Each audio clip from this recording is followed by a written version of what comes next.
पहलगाम में आतंकी हमले के बाद एलओसी और इंटरनेशनल बॉर्डर पर तनाव बना हुआ है। इसी बीच नॉर्थ कश्मीर में एलओसी से बिल्कुल सटे गांव का माहौल जानने के लिए न्यूज 18 की टीम ग्राउंड जीरो पर पहुंची। दिखाते हैं आपको न्यूज 18 इंडिया की सुपर एक्सक्लूसिव रिपोर्ट। हमारे साथ लगातार हैं कादिर साहब, जिन्होंने 65 की भी जंग देखी है, 71 की जंग देखी है। ये हमें दिखा रहे हैं कहाँ कहाँ पे गोले लगे। देखिए गोलियां लगी हैं, तो क्योंकि जब यहाँ पे सीज फायर वायलेशन होती है तो यहाँ पे गोलियां लगती हैं और गोले भी ऊपर से गिरते हैं। तो हाँ, तो क्योंकि आप बीच में हैं, यानी बीच में हैं, बीच में ये एरिया है। यहाँ हम उधर नहीं हाल सकते ना इधर हाल सकते हैं। हम मुश्किल से यहाँ गुजारा करते हैं और यहाँ रहते हैं। तो आजकल तनाव है क्या? जब से पहलगाम अटैक हुआ क्या लग रहा है? जंग का माहौल हो गया है जंग का। लोग जद में आ गए हैं, डर गए हैं लोग। लेकिन हमें खौफ इस वजह इस चीज का रहता है, जब से पहलगाम में अटैक हुआ तो हमें भी बहुत अफसोस हुआ, दुख हमें भी हुआ। बिना वजह मारे गए लोग। लेकिन अब जो जंग का ये माहौल हो रहा है, इसका हमें बहुत खौफ है। पता नहीं कब फैल आ जाएगा।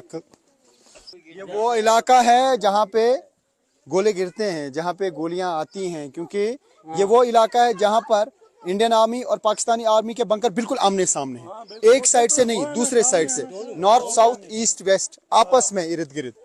हम उसी इलाके में हैं जो आज तक गोलाबारी से प्रभावित हुआ है। जब भी सीज फायर वायलेशन होती है, आर पार की शेलिंग होती है, तो उसमें ये गांव बहुत ज़्यादा मुतासिर होता है, क्योंकि ये एलओसी पर आखिरी गांव है और इसके अपोजिट में पाकिस्तानी आर्मी के बंकर हैं और साइड में इर्द गिर्द इंडियन आर्मी के बंकर हैं। जब आपस में एक्सचेंज ऑफ फायर होता है तो यहाँ गोले गिरते हैं। ये कादिर साहब हैं, हमें दिखा रहे हैं, कह रहे हैं आइए ये दिखाएंगे कि इससे पहले क्या कुछ हुआ है, हम देखेंगे।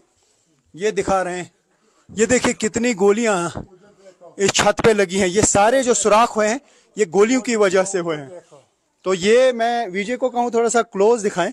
ये देखिए, ये जो सुराख आप देख रहे हैं ये सब कुछ गोलियों से हुआ है। सर गोलियों से साहब, जो बड़ी मारते चलाते हैं ना, उसका छरे लगते हैं। यहाँ देखो क्या हुआ। स्प्लिंटर्स हैं, जो मोर्टार शेल गिराए जाते हैं। जब फायरिंग होती है तो गोलियां भी गिरती है, मतलब छोटा फायर भी आता है, छोटा भी आता है, बड़ा भी आता है। तो यहाँ पे बहुत सारे ऐसे छत हैं टीन के जिसपे गोलियां लगी हैं और सुराख अभी भी यहाँ पर हैं। तो अब तो पानी टपक रहा होगा इस छत से। बारिश लगती है ना, इसके नीचे हम बर्तन रखते हैं, फिर दिन गुजारते हैं और रात। नहीं तो खौफ बहुत रहता है, क्या होगा क्या नहीं होगा। मतलब जो पाकिस्तानी आर्मी की तरफ से फायरिंग की जाती है वो इस छत पे लग जाती है और अब पानी टपकता है नीचे। पानी नीचे टपकता है, फिर उसके नीचे हम बर्तन रखते हैं, फिर उसके नीचे रात गुजारते हैं। जो हालात हैं ये बयां कर रहे हैं कि क्या हालात रहते हैं एलओसी के एरियाज में जब फायरिंग होती है, आर पार की शेलिंग होती है। तो ऐसा ही खौफ का माहौल फिर से पैदा हुआ है। लोगों को लग रहा है कि आर पार की जंग होगी तो इनका क्या हाल होगा। यहाँ पर पाकिस्तानी आर्मी के बंकर हैं और ये जो पोजीशंस हैं वो बंकर हैं पाकिस्तानी आर्मी के। यहाँ पे लोग हैं। पता है कि क्या अभी माहौल लग रहा है जिस तरीके से अटैक हुआ पहलगाम में।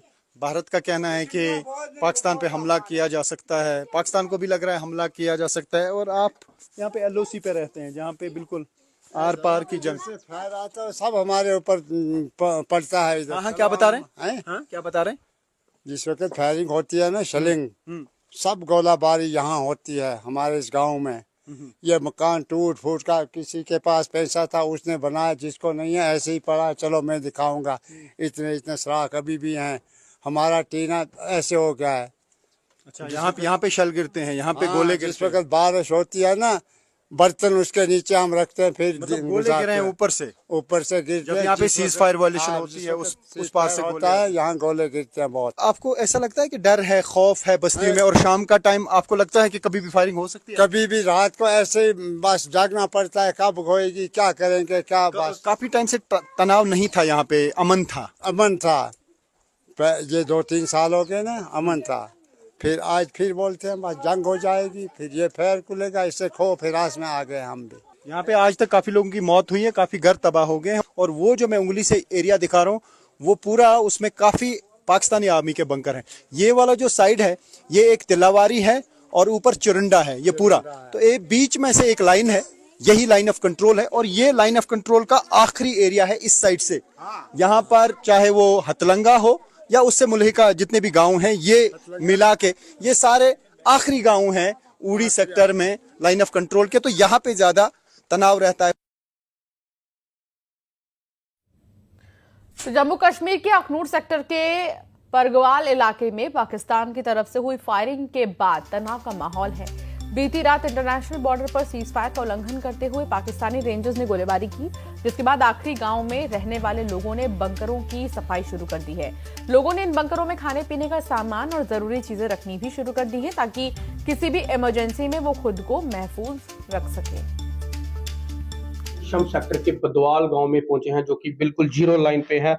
आपको ठीक तस्वीरों में भी बता दूं कि यहाँ पर जो बंकर्स बने गए हैं गांव में, उनको बिल्कुल साफ कर दिया गया है गांव वालों की तरफ से।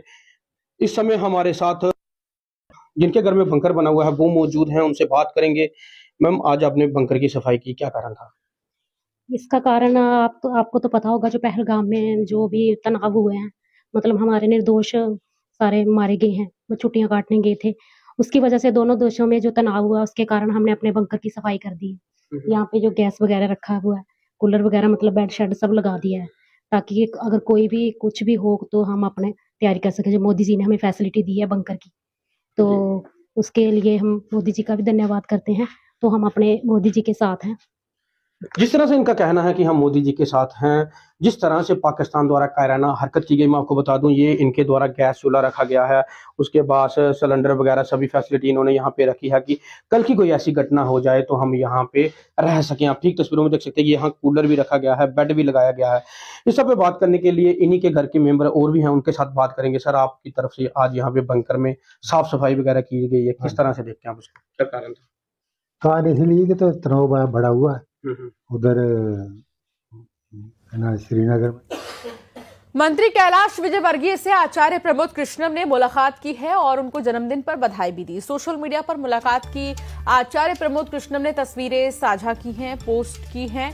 आचार्य ने कैलाश विजयवर्गीय की तारीफ की और उनको साहित्य और संगीत का जानकार बताया है। ये तस्वीर आपको दिखा रहे हैं जो आचार्य प्रमोद कृष्णम की तरफ से पोस्ट की गई है।